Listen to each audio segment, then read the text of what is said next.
Hello class, welcome to this lecture, The Realm of Hades, the Greek Underworlds. As everyone is likely to already know, Hades is the god of the underworld. Older forms of his name include Aedes, Aidoneus, or Ace, and its root meaning may be house or palace. The later forms, Aedes or Hades, refer to invisibility, the realm that we cannot see. Hades is depicted in Greek myth and art as a dark-bearded, regal god, enthroned in the underworld, and holding a bird-tipped scepter, or with Cerberus, the three-headed hound of hell, and by classical times also as Pluto, the giver of wealth, bestowing fertility from his cornucopia.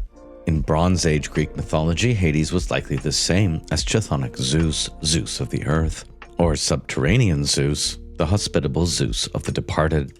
According to the most traditional Olympian myth, there is nothing distinctively underworldly in the nature of Hades. The three brothers are equal, and they draw lots to determine the realm of their rule.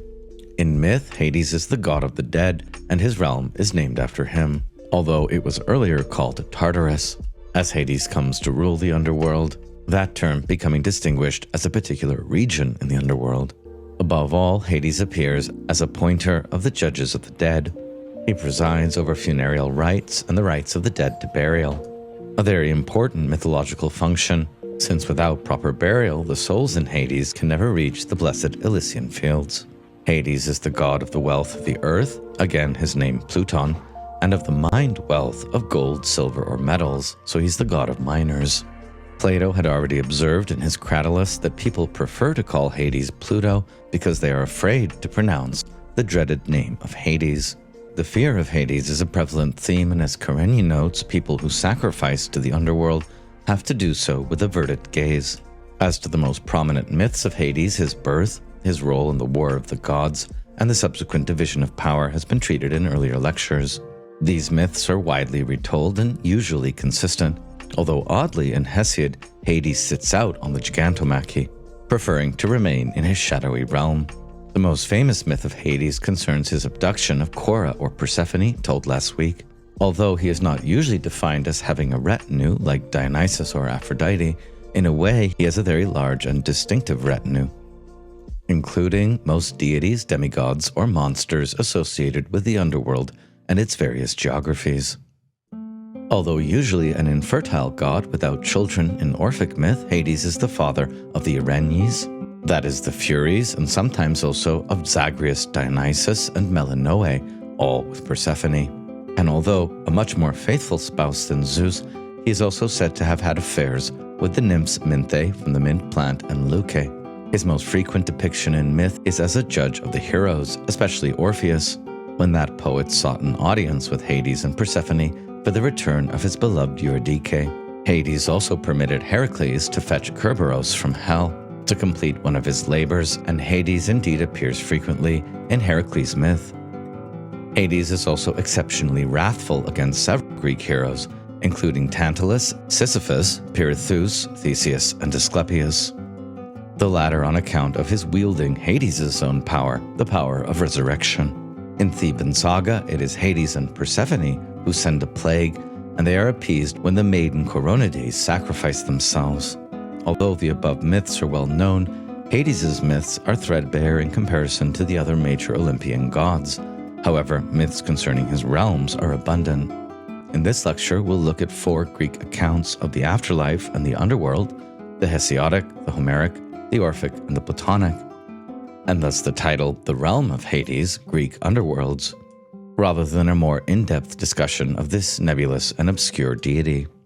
Although frequently understudied, Hesiod's depiction of the underworld in his Theogony is quite interesting and extensive.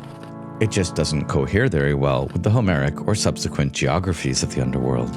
In Hesiod, the realm of the dead is placed at the borders of Oceanus as well as in the depth of the earth, and he sings it between the 2 major battles, the Gigantomachy and the Titanomachy, in lines 700 to 800, his main theme here being the imprisonment of the Titans in Tartaros, Tartarus being Hesiod's name for the underworld, definitely not Hades.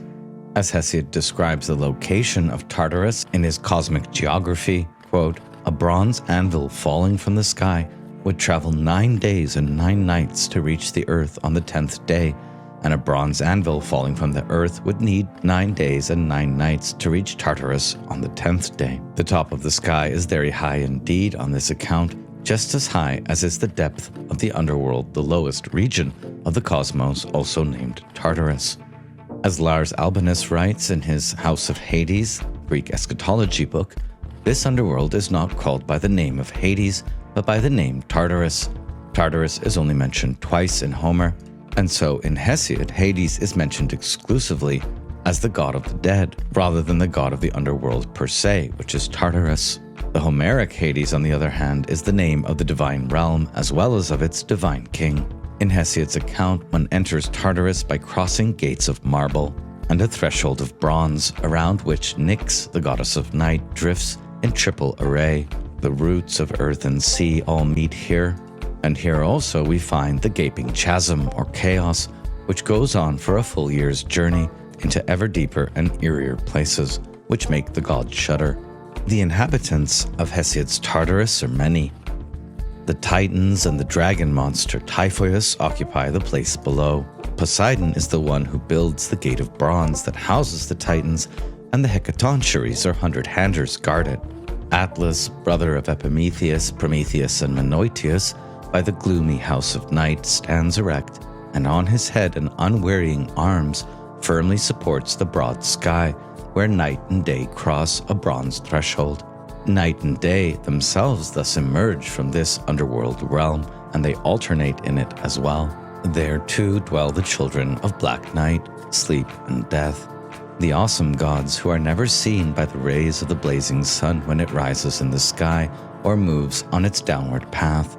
Hades, whose sway is great, and awesome Persephone also have their echoing halls in Tartarus, alongside their hound Kerberos. Just outside the gates of Hades and Persephone in the upper regions of Tartarus is the dreadful river Styx, eldest daughter of Ocean, whose stream flows back upon itself. And from the river Styx, the goddess Iris, Hera's messenger of the rainbow, fetches water in a jar, so that by the water of the Styx the gods can swear their oaths, horkos. When the gods swear a false oath, a year of evil coma overcomes them, in addition to 9 years of exile from the council of the gods and their feasts.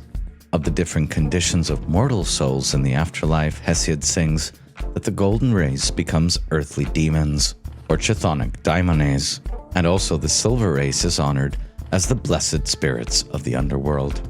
The Huperchthonion Macares, the demigods of the heroic race, are also honored in Tartarus. These being the main details of Hesiod's picture of Tartarus, let's turn now to the Homeric underworld, or Hades, in the Book of the Dead, Nekuia of the Odyssey. This is our earliest surviving account of the realm of Hades, and Homer's geographical and spiritual depiction is fundamental to subsequent elaborations.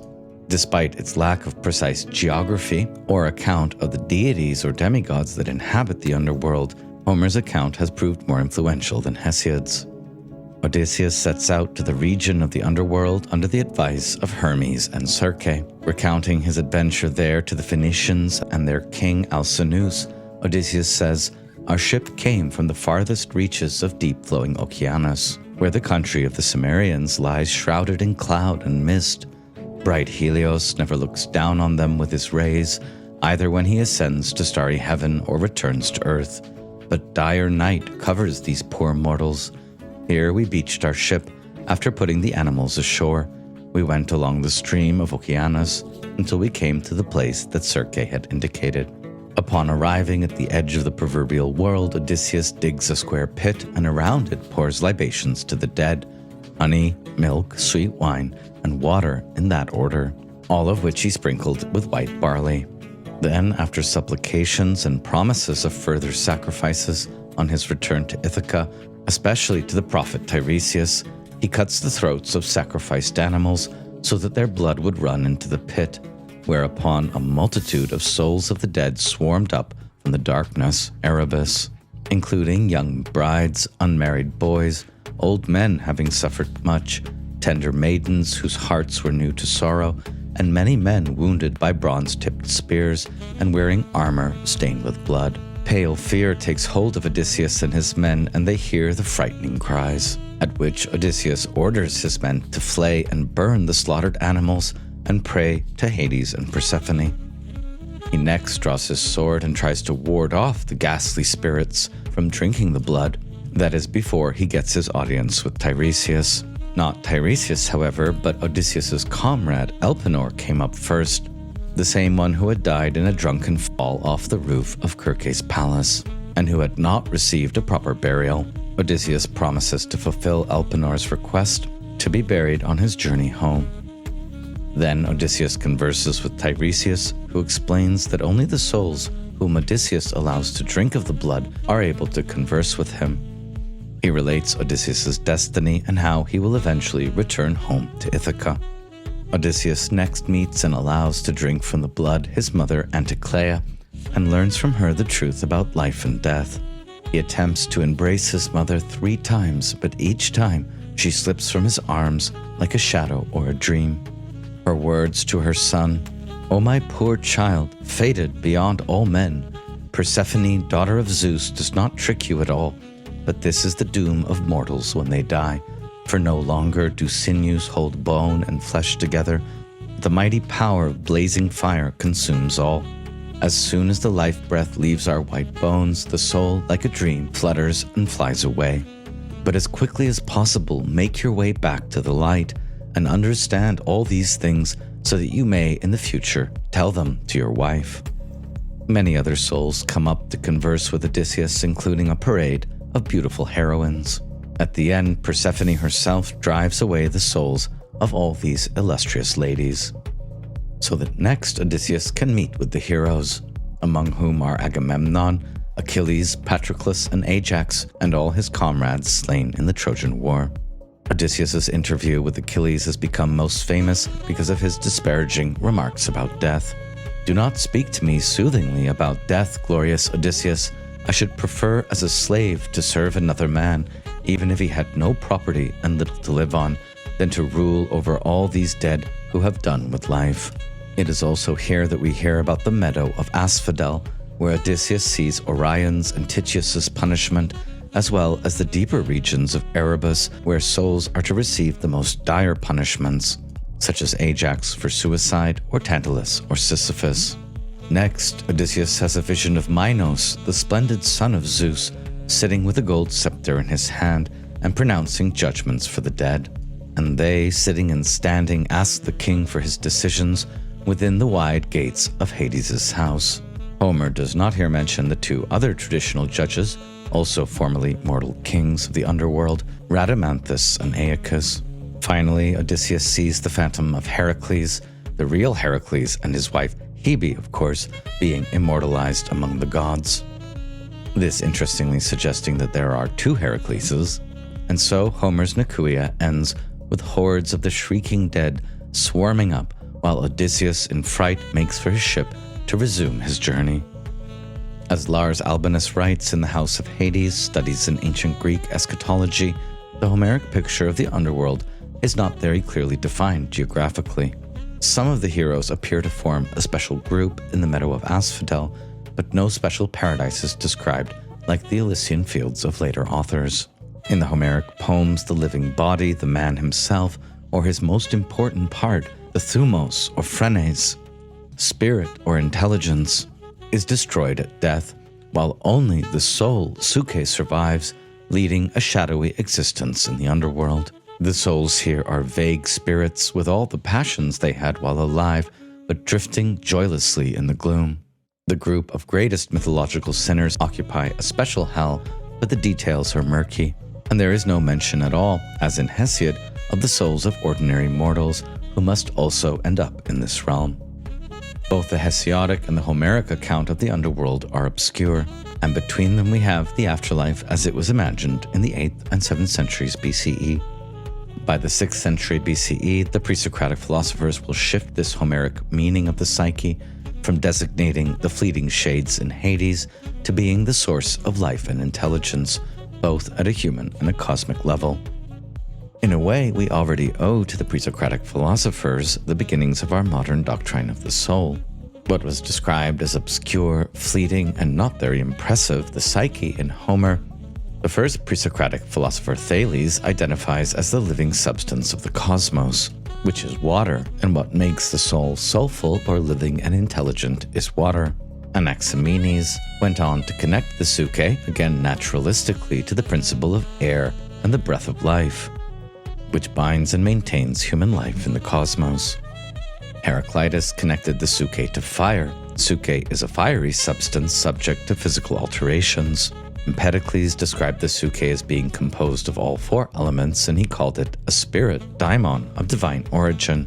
During this period, it was the Pythagorean philosopher Alcmaeon who was the first recorded thinker to propose the brain as the seat of consciousness and intelligence.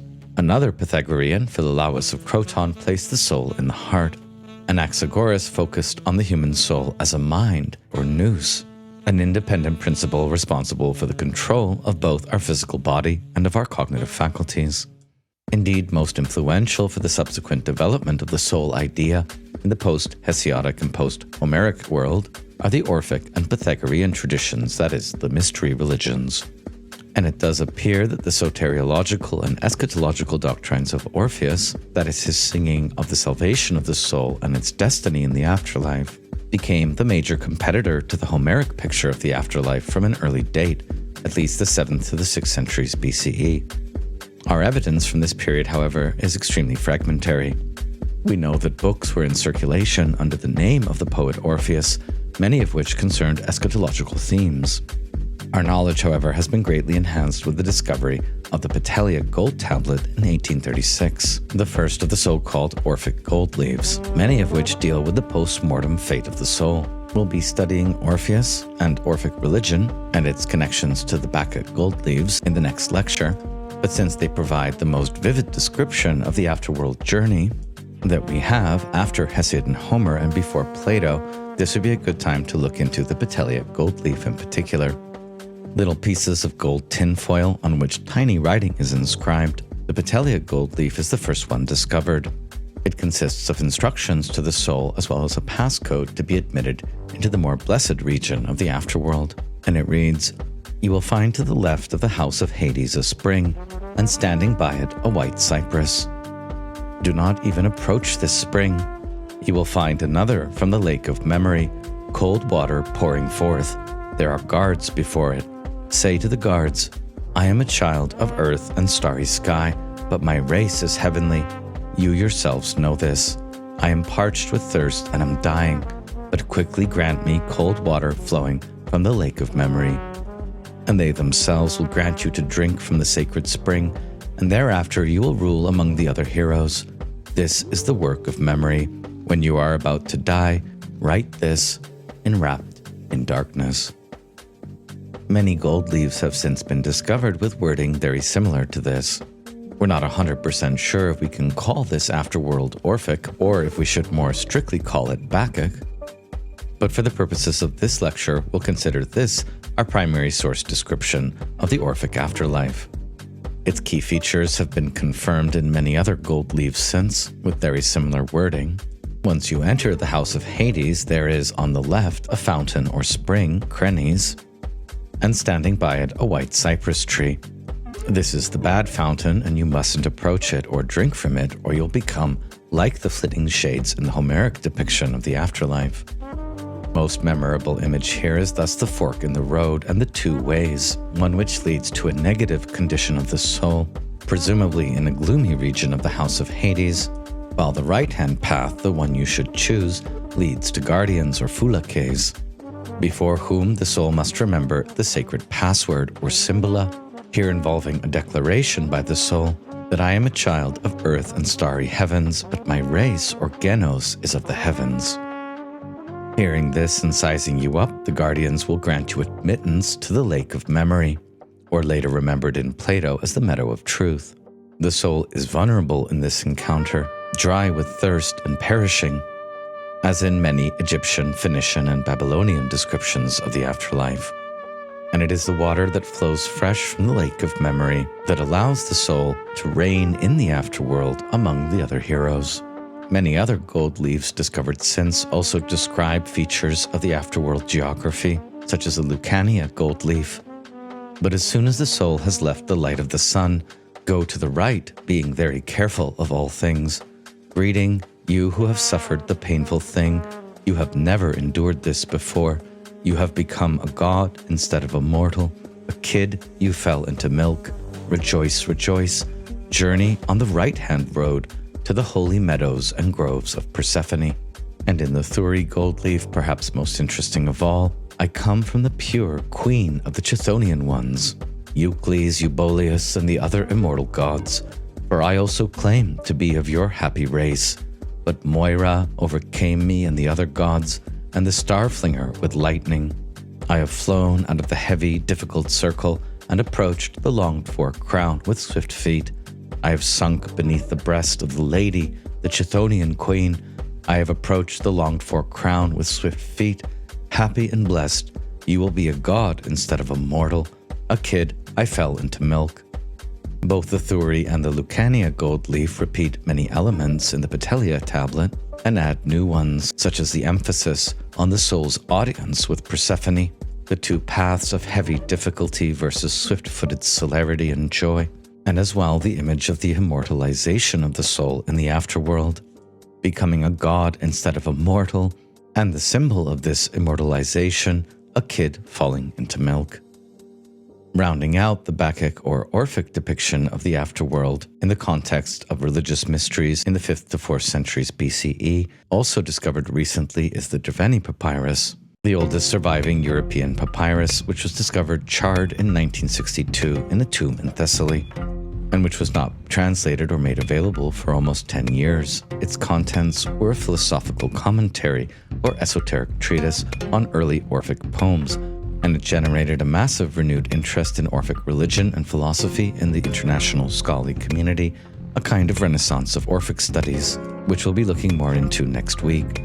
The earliest surviving lines in the papyrus read, Irenes, or the Furies, Irenes, they honor their souls. Funeral libation in droplets brings honor for each something bird-like, fitted to music. A very spooky, eerie, and stunning description of both the Irenes and the souls, which bird-like and fitted to music have to offer many noble little cakes in order to placate the forces of fate and fury and the negative daimones or spirits. As we read in another fragment, daimon becomes to each destroyed utterly. The daimones beneath receive and are called assistants of the gods, like unjust men, and they are responsible, such as initiate.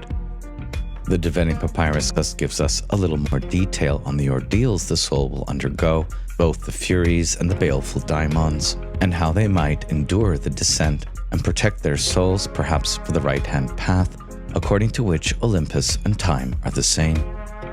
We'll be getting more into the Orphic gold leaves and Derveni papyrus next week. So having briefly covered the Hesiodic, Homeric, and Orphic account, it remains to briefly indicate how the Pythagorean tradition of the afterlife fits in.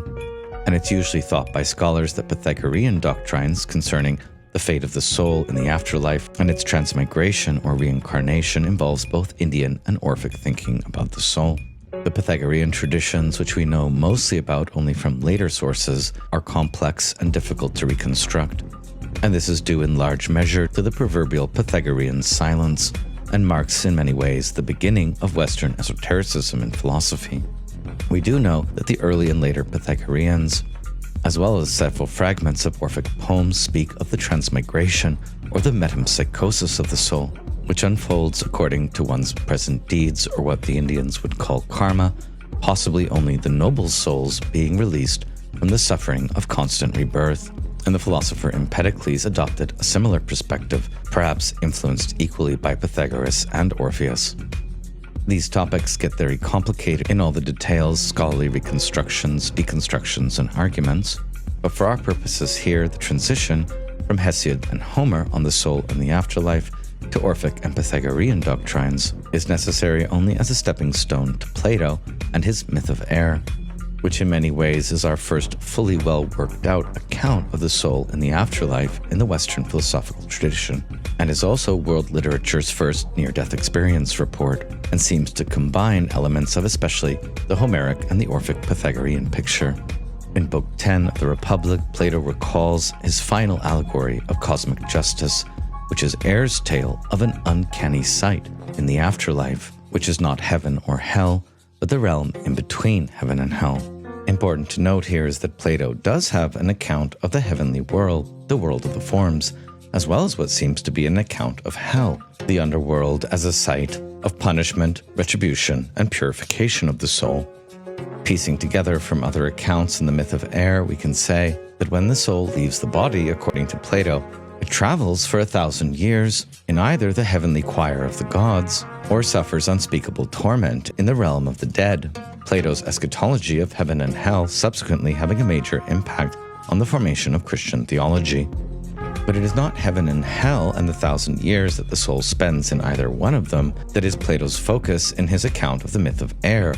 Rather, the uncanny sight, the in-between space, the journey of reincarnation after the soul has spent 1,000 years above or below.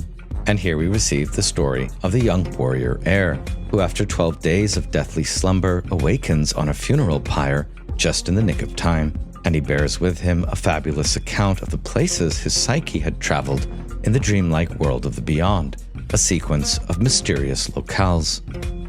The word that Plato uses here is topon daimonion, uncanny or spiritual places. First, a festive meadow that souls arrive into from above or below, then a rainbow and spindle of necessity over which sirens sing along with the moirai or fates, and finally a desolate field with a river running through it. So let's look at these three uncanny places, or topos daimonion, in a little bit more detail. He said that when his soul had departed, it traveled together with many others and came to a demonic place, where there were 2 adjacent openings in the earth and 2 in heaven above and opposite them. Judges were seated between them. From the opening in the earth, souls came up parched and dusty, and direct from the door in heaven, souls came down pure. And the ones that had just arrived seemed to have come from a long journey, so they went gladly to the meadow where they encamped as at a festival. Those who knew each other embraced and conversed, and those who had come up from the earth asked those who came down from the heavens about the things above, and were questioned by them about the things below. They told their stories to one another, the former weeping and lamenting as they recollected all they had suffered and seen on their journey below the earth, which lasted 1,000 years, and the ones from heaven telling in turn about their happy experiences and the inconceivably beautiful sights they had seen. This first place of reincarnation, we might say, the conversational meadow, is also in Plato's depiction here a meadow of memory. In this place, the souls seem to have perfect access not only to all the events that transpired in the previous 1,000 years when they were in heaven or hell, but also to their former mortal lives on earth. They tell stories and encamp as at a festival. As to those who had just spent 1,000 years in the realm of the dead, the gist of what they said was this: for all the unjust things they had done, and for all the people they had wronged, they paid the penalty for every one, in turn 10 times over for each. But on the other hand, if they had done good deeds and become just and pious, they received commensurate rewards. This is Plato's cosmic vision of the world order of justice. And occasionally, one of those incurably bad people, and those who had not paid a sufficient penalty, tried to emerge from the holes in the earth. At that location, there were savage men, all fiery to look at, like the baleful daimons we heard about in the Derveni papyrus. And these fiery daimons and guards would stand by, paying attention to the soul, and would grab these attempted escapees and lead them away, back into the darkness. In the case of Ardiaios, they bound him, feet, hand, and neck, and threw him down and flayed him. They dragged them along the road outside, lacerating them on thorn bushes, and they explained to those who were passing by at the time why they were being dragged away, and said they were being thrown into Tartaros. What a gruesome scene, which definitely here had formed the basis of much fiery demon mythology associated with the underworld ever since. Once the souls had had their fill of conversation and memory and spent 7 days in the meadow, on the 8th they decided to move on from there and continue their journey, and in 4 days they catch sight of the second spiritual location or uncanny sight, from which they could see stretching from above through the whole heaven and earth a straight beam of light, like a column, very closely resembling a rainbow, but brighter and more pure. And they reached the beam after traveling another day's journey. There, in the middle of the light, they saw stretching from heavens the ends of its bonds. For the light is what binds the heavens like the cables underneath a trireme, thus holding the entirety of revolving things together. From those ends hangs the spindle of necessity, Anarche, by means of which all the revolving things are turned. This visionary image, the abode of the goddess Anarche and the Fates, is a bit more difficult for us to wrap our heads around and hasn't been very frequently depicted in art. From a distance, Plato describes a straight beam of light, like a rainbow, from which emanates the threads of necessity, which are being weaved by the Fates of the past, present, and future, using spindles with whorls, likely imagining something quite like these ancient Greek spindles. Anarche gives the mandate to the Fates and as well receives the threads from them, which branch out into every dimension of the cosmos, bounding the whole together like the ropes which hold together a Greek sailing ship. The spindle of necessity is pretty hard to map out in visual representation, but something like this seems to be going on. The three Fates sit around and beneath the central axis where the goddess of necessity dwells, weaving out the thread of each individual being, measuring it and cutting it. The thread then moves through the spindle and emanates out into all above, below, and middle worlds, a kind of cosmic quilt work overseen by the goddess necessity herself. As Plato describes this scene, the spindle revolved on the lap of necessity, and on the top of each of its circles stood a siren, who carried around its rotation, emitting a single sound, one single note. From all 8 notes of the sirens in concord, a single harmony was produced. This is the first appearance in our literary sources of the famous Pythagorean music of the spheres, and there were 3 other women seated around it, equidistant from one another, each on a throne. They were the daughters of necessity, the Fates, or Moirai, dressed in white with garlands on their heads, Lachesis, Clotho, and Atropos. And they sang in accompaniment to the siren's harmony, Lachesis singing of the past, Clotho of the present, and Atropos of the future. Clotho, the youngest Fate, is the spinner of the thread of life, the giver of birth, and she uses her right hand, the outer circumference of the spindle, and she sings of the present. Lachesis, the middle Fate, is the measurer of the thread of life, the decider of destinies or dispenser of lots, and she uses each hand in turn to touch both the outer and inner circumference of the spindle, and she sings of the past. Atropos, the eldest Fate, is the cutter of the thread of life, the ineluctable one, who uses her left hand to spin the inner circumference of the spindle, and she sings of the future. For more on the Fates, see the lecture on Zeus's many goddesses. As the souls approach the spindle of necessity, the Fates and the sirens, they are given responsibility for choosing their next life and its daimon or guardian spirit, and they are addressed by the Fate Lachesis, the Fate of the past, who says to them, "Ephemeral souls, the beginning of another death-bringing cycle for mortal kind. Your daimon will not be assigned to you by lot, you will choose him. The one who has the first lot will be the first to choose a life to which he will be bound by necessity. Virtue has no master.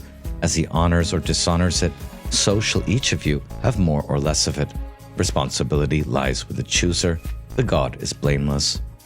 Just as in the meadow of conversation or memory, the souls arrived from above and below in small groups, perhaps we're to imagine about 30, and just as after 7 days there, they set out on a journey to the spindle of necessity, so they now line up before the goddess Lachesis and draw lots as to the order in which they will choose from a batch of possible future lives. Because all the individual lives they are now choosing from involve a mixture of good and bad inheritance, with resultant blessings and tragic fates, the ability to distinguish a good life from a bad requires a high degree of wisdom.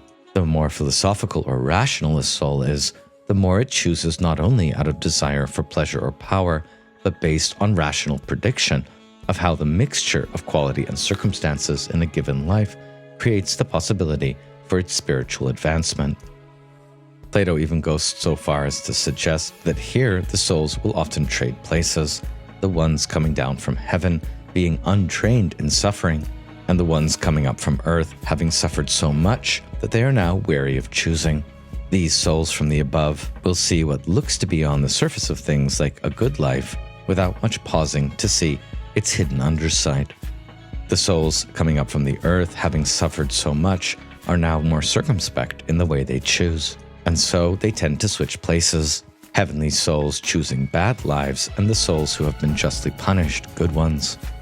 There is thus a kind of volatility in Plato's vision of justice, a volatility to which philosophic wisdom responds by charting a middle course. Indeed, Plato underlines that as long as the philosophic soul doesn't get a bottom-of-the-barrel lot, isn't one of the last to choose in this group of souls, he is very likely to transition from a mortal life to heaven, and perhaps to continue to do so after each subsequent reincarnation. There are many Pythagorean or Orphic elements in Plato's eschatology of the soul and justice. For one thing, all human and also all animal lives are up for grabs, and even notable humans like Orpheus, Thanatos, Ajax, Agamemnon, or Thersites, on account of their attitudes and past experiences such as misogyny, love of music, misanthropy, or low breeding, end up choosing lives as animals rather than humans. Indeed, musical animals also choose human lives to improve their skill. Those who were men in a previous life sometimes become women, tyrants become beggars, and famous people become private. These are all elements of the Pythagorean doctrine of the transmigration of the soul. Having received their lot, made their choice, and assigned their daimon, the group of souls now moves towards the third uncanny site in the mysterious locale of the beyond, what we can call the desolate field. Then, without turning around, they went from there under the throne of necessity, and when all of them had passed through, they traveled to the plain of forgetfulness in burning, choking, and terrible heat, for it was free of trees and of earthly vegetation. And there, beside the river of Carefree, or the Amelita Potamon, whose water no vessel can contain, they camped, for night was coming on. In the field of forgetting at the river of Carefree, each of the souls had to drink a certain measure of the water. But those who weren't saved by wisdom drank more than that, and as each of them drank, he forgot everything and fell into a deep slumber. Around midnight, there was a clap of thunder and an earthquake, and the souls were suddenly carried from there, this way and that, up to their berths like shooting stars. And in the final words of the Republic, and so Glaucon, Air's story was saved and not lost, and it would save us too if we were persuaded by it, since we would safely cross the river Lethe. Note, Plato had earlier spoken of the plain of forgetting and the river of Carefree, but now these two images are syncretized into the idea of the river Lethe, so central to underworld geography to follow. We would safely cross the river Lethe with our souls undefiled. But if we are persuaded by me, we will believe that the soul is immortal and able to endure every evil and also every good, and always hold to the upward path, practicing justice with wisdom every way we can, so that we will be friends to ourselves and to the God, both while we remain here on earth and when we receive the rewards of justice, and go around like victors in the games collecting prizes, and so both in this world and on the 1,000-year journey we have described, we will fare well. Most mysterious document regarding Greek eschatology and a veritable synthesis of earlier Greek views of the soul and the afterlife, myth of air, how are we to interpret you? Interestingly, it seems that Plato's myth here, supposedly based on an actual near-death experience report, combines the doctrine of immortality of the soul with the doctrines of heaven and hell, and even with an account of reincarnation in the mysterious in-between or horizontal beyond. This we might understand as the Greek purgatory and as a key basis and as a key precursor to the later Catholic notion of purgatory. Certainly the myth is colored by its cultural context, but so are all religious scriptures and myths that describe the afterlife realm, such as the Egyptian papyrus of Ani, or the Tibetan Book of the Living and Dying, or the Mayan Popol Vuh, or the Aztec Nepantla, or Judaic, Christian, and Islamic eschatologies. Are there structural universals across these diverse traditions and Plato's myth that should give us pause? Or are all afterworld cosmologies, even when supposedly based on first-hand testimony or near-death experience reports, suspect? However we answer this question, it is primarily through the Neoplatonic influence on early Christian authors that the air myth has been so influential. that is, as a precursor or foil in the formulation of the Christian concepts of hell, purgatory, and heaven from Augustine through the Middle Ages. Dante's Divine Commedia, for example, is steeped in this stuff. So that being a brief overview of the Hesiodic, Homeric, Orphic, Pythagorean, and Platonic doctrines of the soul and the afterworld, let's look to one last account of the realm of Hades, that is, the Roman or Virgilian one. This is the one which became most canonical and is likely to be most familiar to us. You just search around on YouTube for lectures on Hades and the Greek afterlife. This is the geography of the House of Hades you are likely to find, and which is usually taken to be the standard or only one. Here in the Roman poet Virgil's vision, you find all of the traditional elements of most of the Greek afterworlds fused into a singular or univocal picture. There is Tartaros or Erebus, the deepest part of the underworld, Elysium or the Elysian field, as well as the islands of the blessed. There are three main judges of the underworld, Minos, Rhadamanthus, and Aeacus, as well as a number of rivers with different symbolic meanings. Styx being the river of hate, Acheron, the river of woe, Lethe, the river of forgetfulness, Cocytus, the river of wailing, and Periphulegathon, or the river of fire. As well, the Roman depiction focuses particularly on the image of Charon, ferryman in the land of the dead, and the need to carry a coin under one's tongue in burial so as to provide the fare for the soul's passage. Hermes Psychopompos is also particularly associated with the realm of Hades. See the Hermes lecture. Of course, Hades, Pluto, or the Roman Dis is always the king of the underworld, alongside his queen Persephone. The Romans called the realm of Hades Orcus, or the place that confines. As well, they imagined the worst of the Greek criminals, those who most violated the sacred ordinances of the gods, such as Tantalus, Ixion, or Sisyphus, as abiding in the lowest region of the underworld, Tartarus, and they as well imagined the goddess Hecate, like Hermes Psychopompos, as having special access to this realm. The Furies or Erinyes are there as well, as avengers of blood guilt, especially within families. And the Romans, like the Greeks, imagined the more kindly fates to be the Eumenides, and of course, who can forget Cerberus, the Hound of Hades. In addition, in Virgil's answer to Homer's Odyssey, Book 11, the Book of the Dead, provides in the Aeneid, his own Book of the Dead, an account of the descent of Aeneas, as well as other major Roman heroes in all their adventures in the realm of Hades. Let's conclude this lecture with a reading of the Orphic hymn to Pluton, or Hades. The Orphic hymn sings, "Subterranean is your dwelling place, O strong-spirited one. A meadow in Tartarus, thick, shaded, and dark. Chthonic Zeus, sceptered one, kindly accept this sacrifice. Pluton, holder of the keys to the whole earth, you give the wealth of the year's fruit to mankind, and to your lot fell the third portion, Earth, queen of all, seat of the gods, mighty lap of mortals. Your throne rests on a tenebrous realm, the distant, untiring, windless, impassive Hades, and on dark Acheron that encompasses the roots of the earth.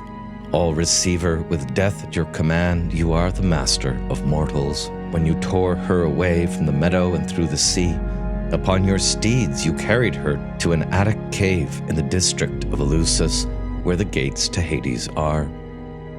You alone were born to judge deeds obscure and conspicuous.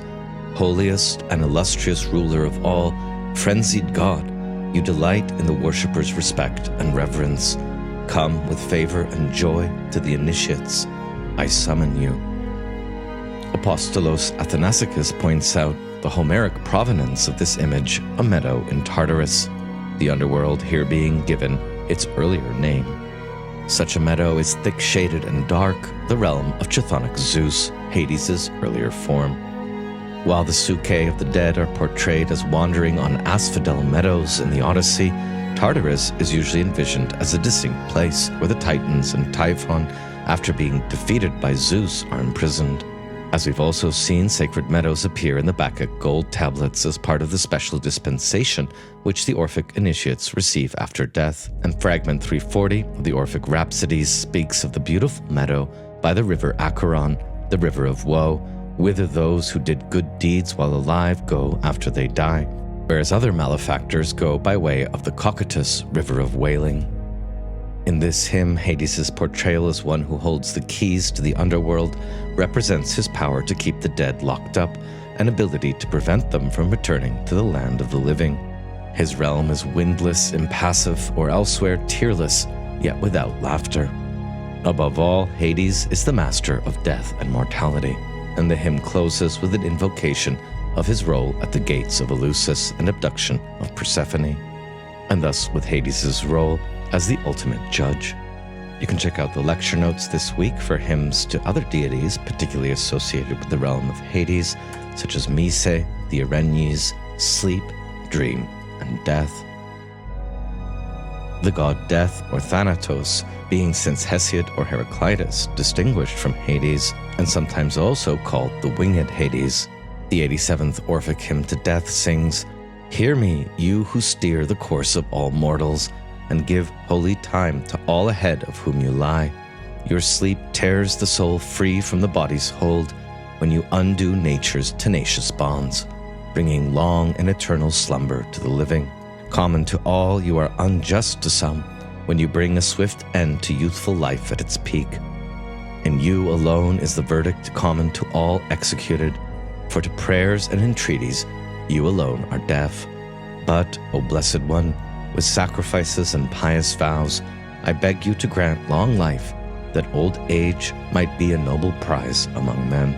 Here, Thanatos, sometimes called the winged Hades, leads ever to the underworld, the realm of Hades, where the soul is torn free from the body's hold and nature's bonds are undone, as the soul seeks an audience with Hades, who sits enthroned facing Persephone in his temple. Everywhere in the realm of Hades and Thanatos are scenes of initiation, which are both particular and universal. Above all, the Orphic hymn to Thanatos expresses the universality of death. Death, or Hades, is the realm of long, eternal slumber to the living, common to all, unjust to some, ending life at its youthful peak, or granting long life and the noble prize of old age. In you alone the verdict common to all is executed, for to prayers and entreaties you alone are deaf. Hades and his retinue of associated gods are indeed somber, serious, and the place more than anywhere else in Greek mythology where the Greeks cognize the limits of mortality. That being a somewhat too somber, serious note, even to end a lecture on Hades on, we can look over the terrain of this lecture and provide an epilogue. The Greek mythological descriptions of Tartaros and the realm of Hades are far from trite and do very little to mitigate the darkness of these representations. While we can point out, as has often been done, that Hades also has positive aspects as the god of wealth and the cornucopia, the rich one, as the Greeks called him, or indulge in superficial psychological domestications and even identifications with Hades, along the lines of, well, he wasn't really such a bad guy or a bad husband, and he got the short end of the stick in relation to Zeus and Poseidon, etc.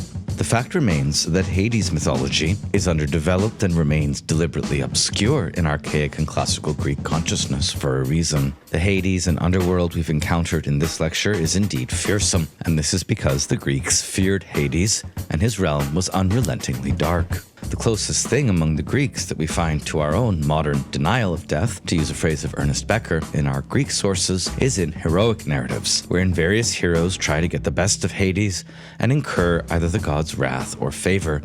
Hades even being wounded by Heracles' arrow and going to Olympus for treatment for his wound. With the exception of Orpheus' descent into the underworld, however, this is all knockabout stuff, and it's clear that the Greeks acknowledged death's unknowability and ineluctability better than we do. They dreaded even pronouncing his name. In this lecture, we've explored the obscure god Hades, as well as the various Greek underworld geographies, the types of gods and daimones encountered, and the spiritual experiences therein. To some extent, however, almost by definition, Hades is the most marginalized figure in the Olympic pantheon, seldom, if ever, going to Olympus, and defined more by his relation to other gods and heroes rather than in and of himself. Indeed, he is possessed of the most sparse mythology of any major Olympian. What we find in Greek mythical depictions of the realm of Hades and the afterlife is, according to James Hillman, a mythological style of describing a psychological cosmos. What is the nature of the underworld itself, asks Hillman. The underworld refers to the psychic perspective. the soul's attitude. The Greek relation to Hades is less about presenting images of the underworld and more about that perspective within the image by means of which consciousness enters into or is initiated into the underworld point of view. We find this underworld point of view beautifully expressed in the death of Antigone in Sophoclean drama. In the beautiful Descent song of Antigone, she is being entombed in a cave. Karl Reinhardt asks, what are the celestial ecstasies, the glories descending from heaven, the deathbed vision, compared to Antigone's attitude to death? The images of death we find here and across the Greek sources are melodious but simple. The shore of Acheron, Hades who puts all to sleep, the burial chamber as bridal chamber, and the Acheron as bridegroom. These are scarcely even metaphors, but grow out of the living popular tradition in which the world of death is depicted. And in this way, the Greek relation to Hades and Thanatos becomes dramatic, not just the drama of a person dying, but of death itself. Otto as well reflects synoptically in his later writings on the meaning of the Greek underworld and their beliefs about the dead. The idea that the deceased wander as powerless shadows and complain about the loss of sunlight belongs to the primal thoughts, the Urgedanken of humankind. For from early humanity we hear with the same certainty as we hear from Homer that the spirit of the dead is a dull being without strength. This does not diminish the fact that it is at the same time honored and feared and has a mysterious power ascribed to it, for belief about the dead is by nature full of contradictions. In Homer, too, a completely different understanding opposes the powerlessness, unconsciousness, and shadowy nature of the spirit of the dead. The dead may be only phantoms, but they are not null. They have a being of their own and can even wake up for moments, but only to consciousness and speech, not action. Their being is the being of what has been, of the past, das Gewissen. To have grasped this was one of the great insights of the old Greeks. And regarding the transformation of these views in the classical period, Otto concludes, with what calm the Greek people face the secret of death can still be recognized with astonishment in the many images on graves from the 5th and 4th centuries BCE. There are no signs of terror, nor a hope founded on a certain belief in the beyond. The life that has been is present in solemn gestalt or image, and even today, we feel the eternal calm around it. But the enduring connection with those who survive also speaks from their loving, holding hands. And with that, we can conclude this lecture by listening to the earliest surviving piece of ancient Greek music, which was indeed written on a tomb, the Song of Seikilos. Thank you for listening to this lecture, The Realm of Hades, Greek Underworlds. Next time, we'll be turning to Orpheus and Orphic Mysteries. Seikilos euterpei, eikon helithos eimi, τι θέση με Seikilos ενθαμνέμες αθανάτου, σέμα πολυχρόνιον. Όσον ζες φάινου, μεν εν χολό σουλουπού, προσολίγον εστι το дзεν, το τέλος ο χρόνος απάιτε. Όσον ζες φάινου,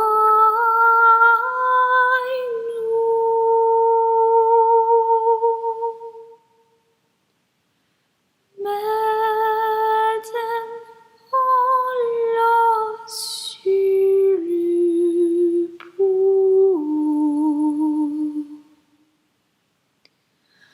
προσολίγον εστι το дзεν, το